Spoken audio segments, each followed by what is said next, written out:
नमस्कार साथियों, एक और नए जीएस के प्रैक्टिस सेट में आप सभी का फिर से स्वागत है। और ये जो लोग पहली बार आए उन्हें बता दें, हम ये 34वें नंबर का प्रैक्टिस सेट होने वाला 34th प्रैक्टिस सेट है। तो आप समझ पा रहे होंगे हमने काफ़ी क्वेश्चंस की बात कर चुके हैं हम, और जो लोग तैयारी कर रहे हैं उनके लिए मोस्ट इम्पॉर्टेंट क्वेश्चंस होने वाले हैं ये सभी। तो मैं सभी से एक बार रिक्वेस्ट करना चाहूँगा, प्लीज़ चैनल को सब्सक्राइब कर लीजिएगा, वीडियो को लाइक कर दीजिएगा और इसी तरह से हमारा सपोर्ट करते रहिएगा। और हाँ दोस्तों, अपने दोस्तों को शेयर करना ना भूलें क्लास को। चलिए क्लास को स्टार्ट कर लेते हैं। क्लास का जो पहला क्वेश्चन होने वाला है वो दोस्तों, भारत के राष्ट्रपति के चुनाव में राज्यों का के राज्यों का या के कौन सा या से सदन भाग लेते हैं। अर्थात जो राष्ट्रपति का चुनाव होता है उसमें राज्यों के कौन से सदन भाग लेते हैं। विधान परिषद, विधानसभा, विधान परिषद और विधानसभा दोनों, या न तो विधानसभा न ही विधान परिषद, या तो विधानसभा या फिर विधान परिषद, या दोनों या फिर कोई नहीं। तो इसका जो आंसर है वो विधानसभा है। बी ऑप्शन सही है इसका पूरा। राष्ट्रपति के जो चुनाव में भाग लेते हैं वो विधानसभा के लोग लेते हैं, सदस्य लेते हैं। भारतीय संविधान के अनुच्छेद 54 के तहत राष्ट्रपति के निर्वाचन मंडल की व्यवस्था की गई है, जिसमें संसद की दोनों सदनों में प्रत्येक राज्य के विधानसभाओं के केंद्र शासित प्रदेशों दिल्ली व पुदुचेरी विधानसभाओं से निर्वाचित सदस्य भाग लेते हैं। ये मोस्ट इंपॉर्टेंट है दोस्तों, निर्वाचित सदस्य ही भाग लेते हैं। प्रश्न नंबर 2, भारतीय संविधान का निम्न में से कौन सा अनुच्छेद 35 वर्ष की आयु को भारत के राष्ट्रपति पद के लिए एक पात्रता मापदंड मानता है। 58, 56, 60 या 62। तो इसका आंसर है दोस्तों अनुच्छेद 58, यानी ऑप्शन नंबर ए सही है एकदम। और ये एसएससी स्टेनो में आया है, 2021 का प्रश्न है, ये ज़्यादा पुराना प्रश्न नहीं है। इसके बारे में थोड़ा जान लेते हैं। भारतीय संविधान के अनुच्छेद 58 के अनुसार राष्ट्रपति निर्वाचित होने के लिए अर्हता, ये जो एक्चुअल में कंडीशंस हैं या पात्रताएं हैं उनकी बात करते हैं। भारत का नागरिक होना चाहिए, 35 वर्ष की आयु पूरी कर चुका हो, लोकसभा का सदस्य निर्वाचित होने की योग्यता रखता हो, उसे हम राष्ट्रपति बना सकते हैं। प्रश्न नंबर 3, राष्ट्रपति चुनाव के लिए नामांकन दाखिल करने के लिए प्रस्तावकों की हस्ताक्षरित सूची की आवश्यकता होती है। 30, 50, 60 या 70। ये दिल्ली पुलिस कांस्टेबल का प्रश्न है, 2020 का प्रश्न है और ये मोस्ट इम्पॉर्टेंट प्रश्न होने वाला है। तो इसकी बात करते हैं। इसमें दोस्तों कितने लोगों के हस्ताक्षर चाहिए होते हैं, तो ऑप्शन नंबर बी सही है, 50 लोगों के हस्ताक्षर चाहिए होते हैं। तो राष्ट्रपति पद के लिए उम्मीदवार का नाम कम से कम 50 मतदाताओं द्वारा प्रस्तावित और 50 मतदाताओं द्वारा अनुमोदित किया जाना चाहिए। प्रश्न नंबर 4, भारतीय संविधान के निम्नलिखित में से कौन सी अनुच्छेद क्रमशः राष्ट्रपति और उपराष्ट्रपति द्वारा शपथ या प्रतिज्ञा से संबंधित हैं। 61, 69, 60 या 68, 60 या 69, 61 व 68। दो ऑप्शंस, मतलब अर्थात दो अनुच्छेदों का जोड़ा दिया गया है, उसमें से आपको बताना है कौन सा सही है। एक में राष्ट्रपति की शपथ ग्रेड वो है और दूसरे में उपराष्ट्रपति की शपथ ग्रेड है। तो अनुच्छेद 60 और 69 यानी 60 और 69 की बात हो रही है, ऑप्शन नंबर सी की बात कर रहे हैं हम, ये सही है इसका आंसर। तो ये भी दिल्ली पुलिस कांस्टेबल का प्रश्न है। अनुच्छेद 60 के अनुसार राष्ट्रपति को उच्चतम न्यायालय के मुख्य न्यायाधीश शपथ दिलाता है। अनुच्छेद 69 यानी 69 की बात कर रहे हैं, अनुसार उपराष्ट्रपति को तत्कालीन राष्ट्रपति पद शपथ दिलाता है। प्रश्न नंबर 5, भारत के राष्ट्रपति को हटाने के संबंध में निम्नलिखित में से कौन सा कथन सत्य है। एसएससी CHSL 2023 का प्रश्न है ये। महाभियोग की प्रक्रिया संसद में के किसी भी सदन में शुरू की जा सकती है। महाभियोग के आरोप उस सदन के 1/3 द्वारा हस्ताक्षरित होने चाहिए जिससे प्रक्रिया शुरू की गई हो। महाभियोग प्रक्रिया में राष्ट्रपति और को 30 दिनों का नोटिस दिया जाना चाहिए। महाभियोग प्रस्ताव उस सदन की कुल सदस्यता के 2/3 बहुमत से पारित किया जाता है। तो इसके आंसर की बात कर लें तो इसका आंसर होने वाला है ऑप्शन नंबर, माफ़ कीजिएगा, इसमें कॉम्बिनेशन बनेगा। इसमें कॉम्बिनेशन जैसे कि ए और डी दोनों ही सही हैं। ए है दोस्तों, महाभियोग की प्रक्रिया संसद के किसी भी सदन में शुरू की जा सकती है, अर्थात महाभियोग द्वारा ही राष्ट्रपति को हटाया जाता है। और डी ऑप्शन है महाभियोग प्रस्ताव उस सदन की कुल सदस्यता के 2/3 बहुमत से पारित किया जाता है। तो ऑप्शन नंबर डी और ए दोनों ही सही है और ऑप्शन में दिया होगा पक्का। चलिए इसकी बात कर लेते हैं। संविधान के अनुच्छेद 61 के अंतर्गत यह प्रस्ताव किसी राष्ट्रपति द्वारा संविधान का अतिक्रमण करने और संसद को एक यह शक्ति प्राप्त है, अर्थात राष्ट्रपति ने किसी भी प्रकार का जो अनुच्छेद या फिर संविधान का अतिक्रमण किया हो तो संसद को यह शक्ति दी गई है कि वो महाभियोग द्वारा राष्ट्रपति को हटा सकते हैं अपने पद से। महाभियोग की प्रक्रिया संसद के किसी भी सदन में शुरू की जा सकती है, लेकिन इस प्रक्रिया में राष्ट्रपति को 14 दिन पहले नोटिस देना अनिवार्य होगा। और आप जानते होंगे यदि 14 दिन पहले ही नोटिस दे दिया जाएगा तो फिर हटाने का कोई सवाल ही पैदा नहीं होता, पहले ही सब व्यवस्था हो जाती है। चलिए आगे देखते हैं। महाभियोग का और आरोप जिस सदन में लगाया गया है उस सदन की कुल सदस्य संख्या की 2/3 बहुमत से संकल्प पारित कर दे, अर्थात 2/3 बहुमत होना चाहिए जो संकल्प लाया जाता है, महाभियोग चलाया जाता है उसके संबंध में। अगले प्रश्न की ओर आते हैं। तो अगला प्रश्न होने वाला है प्रश्न नंबर 6। उत्बी किस सुल्तान का दरबारी था? सुबुक्तगीन, महमूद गजनवी, मोहम्मद गौरी, इल्तुतमिश। तो उत्बी की बात हो रही है। उत्बी महमूद गजनवी का दरबारी था, यानी ऑप्शन नंबर बी एकदम सही है। उत्बी महमूद गजनवी का दरबारी इतिहासकार था, अर्थात इतिहासकार था एक उत्बी। इसने किताबुल यामिनी, तारीख यामिनी, ये दोनों किताबें इसी के द्वारा लिखी हुई हैं। इस पुस्तक में प्रारंभिक गजनवी वंश का इतिहास बताया गया है। और फिरदौसी भी महमूद गजनवी के दरबारी कवि थे, जिन्होंने शाहनामा लिखा है, शाहनामा पुस्तक लिखी है। तारीख सुबुक्तगीन की लेखक की बात करें तो बैहाकी ने किया है। तारीख सुबुक्तगीन इसका जो लेखक हैं वो बैहाकी हैं। बैहाकी की भी गजनवी के दरबार में रहते थे। महमूद गजनवी को खलीफा ने आमीन उल मिल्हान की उपाधि दी थी। तो आपसे अगर पूछा जाए कि आमीन उल मिल्हान की उपाधि किसे दी गई थी तो महमूद गजनवी को दी गई थी। थोड़ा एक्स्ट्रा नॉइसेस आ रही हो तो प्लीज़ माफ़ कर दीजिएगा, थोड़ा मेरा तबीयत भी गड़बड़ है और थोड़ा सी एनवायरनमेंट भी सही नहीं है अभी। प्रश्न नंबर 7। महमूद गजनवी के हमले के बाद सोमनाथ मंदिर का पुनर्निर्माण किसने कराया था? भीमदेव प्रथम, भीमराज प्रथम, मूलराज या फिर जयसिंह सिद्धराज? इस प्रश्न का उत्तर है दोस्तों भीमदेव प्रथम, यानी option number A. Option number A एकदम सही उत्तर है इसका। जो महमूद गजनवी का जिन्होंने आक्रमण किया था सोमनाथ मंदिर पर, तो उसका जो पुनर्निर्माण करवाया था भीमदेव प्रथम ने कराया था। महमूद गजनवी ने सोमनाथ मंदिर पर 1025 ईस्वी में आक्रमण किया था और इसे नष्ट कर दिया था। इस हमले के बाद इस मंदिर का पुनर्निर्माण भीमदेव प्रथम ने करवाया था। महमूद गजनवी ने कन्नौज पर 1018 ईस्वी में आक्रमण किया था। विद्याधर एकमात्र हिंदू शासक था जिसने सफलतापूर्वक महमूद गजनवी का प्रतिरोध किया था, अर्थात उसे रोका था। अलबरूनी अरबी और फारसी भाषा का जानकार था। यह महमूद गजनवी के आक्रमण के समय भारत आया था। महमूद गजनवी का दरबारी अलबरूनी था। दोस्तों अलबरूनी महमूद गजनवी का एक दरबारी था। आपने ये नाम पहले भी सुना होगा, अलबरूनी। पुराणों का अध्ययन करने वाला प्रथम मुसलमान था ये। महमूद गजनवी की मृत्यु 1030 ईस्वी में हो गई थी। उम्मीद करते हैं हमने सारी डिटेल आपको दे दी है इनके बारे में। प्रश्न नंबर 8। राजा जयपाल और महमूद गजनवी के बीच पेशावर का युद्ध किस वर्ष लड़ा गया था? 1001, 1012, 1305 या फिर 1258? और ये भी CHSL 2023 का प्रश्न है। 1001 ईस्वी की बात हो रही है, तो राजा जयपाल और महमूद गजनवी के मध्य युद्ध लड़ा गया था।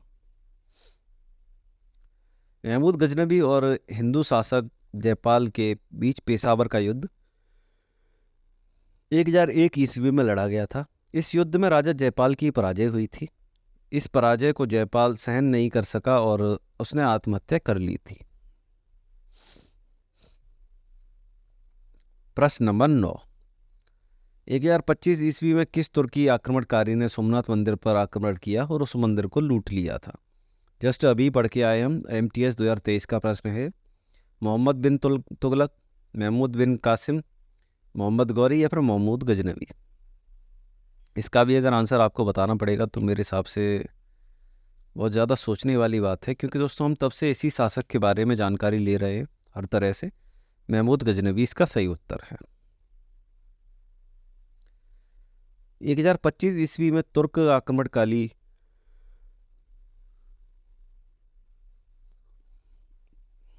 आक्रमणकारी था ये महमूद गजनवी। गुजरात के सोमनाथ मंदिर पर आक्रमण किया था इसने। महमूद गजनवी ने इस मंदिर को पूर्णतया नष्ट कर दिया था और उस मंदिर को आकृति संपत्ति को लूट लिया था, अतः नष्ट कर दिया था और जो भी संपत्ति थी सब लूट ली थी उस समय। सोमनाथ के मंदिर पर आक्रमण महमूद गजनवी का भारत में सर्वाधिक महत्वपूर्ण अभियान था। उम्मीद करते हैं सभी समझ आ गया होगा आपको, कुछ ज़्यादा हार्ड तो नहीं है वैसे। प्रश्न नंबर 10, निम्नलिखित में से किस व्यक्ति ने किताब उल हिंद नामक पुस्तक लिखी थी? और CHSL 2023 का प्रश्न है ये भी। ये है जुहैर इब्न अली, माफ कीजिएगा, जुहैर इब्न अबी सुलमा, अंतरा इब्न सहाद, इमरू अल केस या फिर अलवरूनी। तो ये तीनों नाम थोड़े से नए अटपटे नाम हैं। ऑप्शन नंबर डी इन्होंने ही की थी, किताब उल हिंद की रचना अलवरूनी ने। किताब उल हिंद को तारीख उल हिंद भी कहा जाता है। यदि किसी एग्ज़ाम में आपको तारीख उल हिंद के नाम से पूछा जाए तो किताब उल हिंद की ही बात है। इस पुस्तक की रचना अलबरूनी ने की थी, जैसा कि हमने पढ़ लिया है इस बारे में। तो प्रश्न नंबर 11, ये भी कॉम्बिनेशन बेस्ड ही है। प्रश्न नंबर 11 की बात कर लें तो निम्नलिखित में से कौन से भारत के महत्वपूर्ण इस्पात उत्पादक केंद्र हैं? भिलाई, जमशेदपुर, राउरकेला। इन तीनों में से आपको बताना है, तो इसमें तीनों ही है मेरे हिसाब से। ऑप्शन नंबर सी सही है, तीनों ही बात कर रहे हैं। इस्पात उत्पादक हैं ये सभी। इस्पात यानी स्टील की बात हो रही है। भारत के प्रमुख इस्पात उत्पादक जो राज्य हैं, भिलाई की बात करना है, छत्तीसगढ़ में है। दुर्गापुर पश्चिम बंगाल में है। राउरकेला उड़ीसा में है। बोकारो झारखंड में है।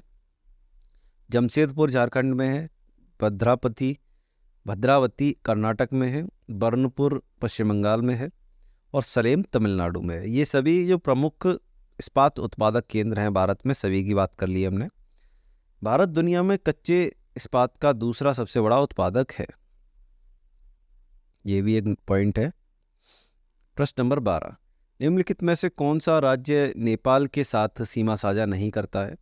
तो MTS 2023 का प्रश्न है। नेपाल के साथ जो सीमा साझा नहीं करता, इससे ज़्यादा सिंपल और कोई नहीं हो सकता। तो इसकी बात हो रही है, बिहार करता है, बिहार नहीं करता है, हिमाचल प्रदेश नहीं करता है, उत्तर प्रदेश नहीं करता है, उत्तराखंड नहीं करता है। ये 3 ऑप्शन है दोस्तों, ये सभी जानते होंगे, ये तीनों करते हैं, लेकिन option number B Himachal Pradesh इससे सीमा साझा नहीं करता है। इसीलिए मैं कहता हूँ दोस्तों कि थोड़ा सा मैप का भी अध्ययन करना ज़रूरी है। 5 भारतीय राज्य हैं जो नेपाल से सीमा साझा करते हैं। उत्तर प्रदेश, उत्तराखंड, पश्चिम बंगाल, सिक्किम व बिहार, ये 5 राज्य करते हैं। नेपाल की लगभग 1751 किलोमीटर की सीमा है, इस भारतीय राज्यों से लगी है। ये भी दोस्तों सीधा सीधा प्रश्न पूछ लिया जाता है एग्जाम में कि जो भारत से सीमा लगी हुई है नेपाल की, वो कितने किलोमीटर है? तो 1751 किलोमीटर होने वाली है। प्रश्न नंबर 13, मीनल ने शनि के सबसे बड़े चंद्रमा पर एक निबंध लिखा था। यह निम्नलिखित में से कौन सा चंद्रमा था? Europa, Titan, Carme, Atlas. Titan की बात हो रही, टाइटन पर लिखा था इन्होंने, सबसे बड़ा निबंध था।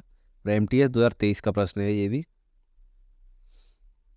टाइटन शनि ग्रह का सबसे बड़ा उपग्रह है। वर्तमान तक सौरमंडल में शनि ग्रह के सबसे ज़्यादा चंद्रमा थे। शनि ग्रह सौरमंडल का दूसरा सबसे बड़ा ग्रह है। शनि के सबसे बड़े उपग्रह टाइटन की खोज वर्ष 1955 में क्रिस्टियान हुंजेस ने की थी। प्रश्न नंबर 14, निम्नलिखित में से कौन सी जनजाति भारतीय यूरोपीय भाषा परिवार से संबंधित है? भील, कोरवा, गारो, कोंडी। तो सही उत्तर है भील जनजाति की बात हो रही है। और ये भी दोस्तों MTS 2023 का ही प्रश्न है। भीलों द्वारा भील भाषा बोली जाती है और यह भाषा भारतीय यूरोपीय भाषा परिवार की से संबंधित है। इस भाषा को भिलाला, भगोरिया, भील आदि नामों से जाना जाता है। भील जनजाति की सबसे अधिक जनसंख्या मध्य प्रदेश में पाई जाती है और भील भारत की सबसे बड़ी जनजाति है। प्रश्न नंबर 15, निम्नलिखित में से कौन सी नदी नर्मदा नदी की सहायक नदी है? तवा, कोयना, केन या बेतवा। और ये भी MTS का प्रश्न है, 2023 का प्रश्न है। इससे ज़्यादा लेटेस्ट प्रश्न मुझे नहीं लगता कि कोई लाता होगा, या फिर जो मोस्ट इम्पॉर्टेंट प्रश्न है कोई लेके आता होगा। इसके आंसर की बात कर लें उत्तर की, तो तवा इसका सही उत्तर है, ऑप्शन नंबर ए। नर्मदा नदी प्रमुख सहायक नदियाँ की बात कर लें तो हिरन, शक्कर, कोलार, मान, ओरसांग, बंजर, दूधी, कुंडी, गंजाल आदि ये सभी इसकी सहायक नदियाँ नर्मदा नदी की। नर्मदा नदी मैकाल पर्वत के अमरकंटक शिखर से निकलकर पश्चिम की ओर प्रवाहित होती है और खंबात की खाड़ी में जाकर गिर जाती है। यह नदी गुजरात, महाराष्ट्र तथा मध्य प्रदेश में प्रवाहित होती है। नर्मदा नदी भरूच, गुजरात से के निकट खंबात की खाड़ी में ज्वार नदमुख जो एस्चुरी है का निर्माण करती है। प्रश्न नंबर 16, भारत के मूल्य वर्धित किस वर्ष लागू किया गया था? भारत में मूल्य वर्धित जो कर है वो किस वर्ष लागू किया गया था? और मूल्य वर्धित कर आप समझ पा रहे होंगे, इसकी बात करें तो 2005 में इसे लागू किया गया था और ये भी MTS का ही प्रश्न है। भारत में मूल्य वर्धित कर 1 अप्रैल 2005 को लागू किया गया था। हरियाणा एकमात्र ऐसा राज्य था जिसने मूल्य वर्धित कर अप्रैल 2004 में पहले ही स्वीकार कर लिया था। और वर्ष 2017 में मूल्य वर्धित कर को माल और सेवा कर यानी goods and service tax GST के रूप में समावित कर दिया था, इसी में शामिल कर दिया गया था। प्रश्न नंबर 17, अमेरिका के 40वें राष्ट्रपति रोनाल्ड रीगन ने 1981 में अपने देश के इतिहास में सबसे बड़ी कर कटौती कर हस्ताक्षर किए थे, अर्थात सबसे ज़्यादा कर कटौती पर हस्ताक्षर किए थे। यह नीति किस आर्थिक सिद्धांत पर केंद्रित थी? लॉरेंज वक्र, लाफर वक्र, स्वीजी और किंकड़ मांग या फिर कुजनेट।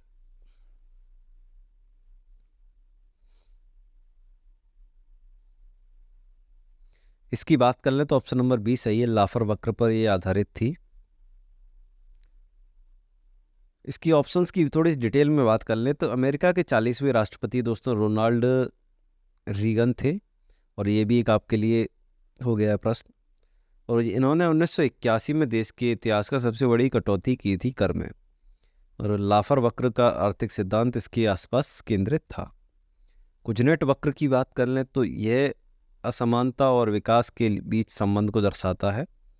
लॉरेंज वक्र की बात करें तो धन या आय के वितरण को दर्शाता है।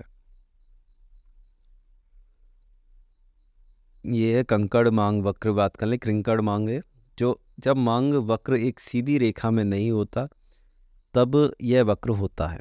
इस वक्र में उच्च और निम्न कीमतों के बीच अलग अलग लॉन्च होती है। प्रश्न नंबर 18, WPI का पूर्ण नाम क्या है?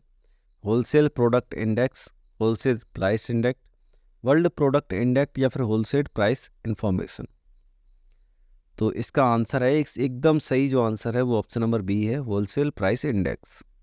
WPI की बात हो रही है और ये भी काफ़ी ज़्यादा मोस्ट इम्पॉर्टेंट आपके लिए फुल फॉर्म है। WPI का वास्तविक रूप की बात करें तो होलसेल प्राइस इंडेक्स होता है। यह उन सामानों को संदर्भित करता है जो खुदरा स्तर से थोक में बेचे जाते हैं ताकि माल के औसत मूल्य के परिवर्तन को दिखाया जा सके। Wholesale price index. प्रश्न नंबर 19, उत्पादन क्षमता बढ़ाने वाले व्यय किस प्रकार के व्यय का उदाहरण है? पूंजीगत व्यय, उत्पादन व्यय, निवेश व्यय या राजस्व व्यय? और ये भी एमटीएस 2019 का ही प्रश्न है। इसकी बात कर लें तो ऑप्शन नंबर सी इसका एकदम सही उत्तर है, निवेश व्यय सही है एकदम। उत्पादन क्षमता बढ़ाने वाले व्यय निवेश व्यय के उदाहरण हैं। निवेश व्यय का सामान्य अर्थ यह है कि उत्पादन क्षमता बढ़ाने हैं। यह तत्कालीन उपयोग व्यय का यह तात्कालिक उपभोग व्यय या खर्च से संबंधित नहीं है जो उत्पाद के दौरान समाप्त हो जाते हैं। प्रारंभिक व्यय पूंजीगत व्यय के उदाहरण हैं क्योंकि ये व्यवसाय शुरू होने से पहले दिए निवेश के लिए होते हैं। और आज की क्लास का लास्ट प्रश्न है प्रश्न नंबर 20, अर्थशास्त्र के संदर्भ में ईपीएफ में पी का क्या अर्थ है? Provident, planning, promotion, profit. और ये दोस्तों पीएफ तो आप सभी ने सुना ही होगा, पीएफ यानी प्रोविडेंट फंड होता है। तो एम्प्लॉयज़ प्रोविडेंट फंड ईपीएफ की बात हो रही है। कर्मचारी भविष्य निधि, यह निधि संगठन द्वारा संचालित एक सेवानिवृत्त लाभ होता है योजना है जिसमें कर्मचारी और नियोक्ता मूल वेतन पर और महंगाई के भत्ते के 12% वेतन का योगदान करता है। उम्मीद करते हैं आज के सभी प्रश्न आपको अच्छे लगे होंगे, और यदि आप अभी तक क्लास में बने हुए हैं तो कृपया करके क्लास को लाइक कर दें और चैनल को सब्सक्राइब कर दें। और एक बार फिर से आप सभी से रिक्वेस्ट है कि अपने दोस्तों को भी शेयर कर दीजिए, और जितने ज़्यादा लोगों तक शेयर करेंगे उतना ही अच्छा है हमारे लिए। और जो लोग तैयारी करना चाहते हैं वो तैयारी कर सकते हैं हमारे साथ। चलिए एक बार फिर से आज के सभी क्वेश्चन समाप्त हो चुके हैं, तो आप सभी से एक और नई क्लास में फिर से मुलाकात होगी। सभी नए प्रश्नों के साथ में मुलाकात होगी और जो सभी आपके लिए मोस्ट इम्पोर्टेंट प्रश्न हैं उन सभी की बात करेंगे। तो आज की क्लास में इतना ही, धन्यवाद।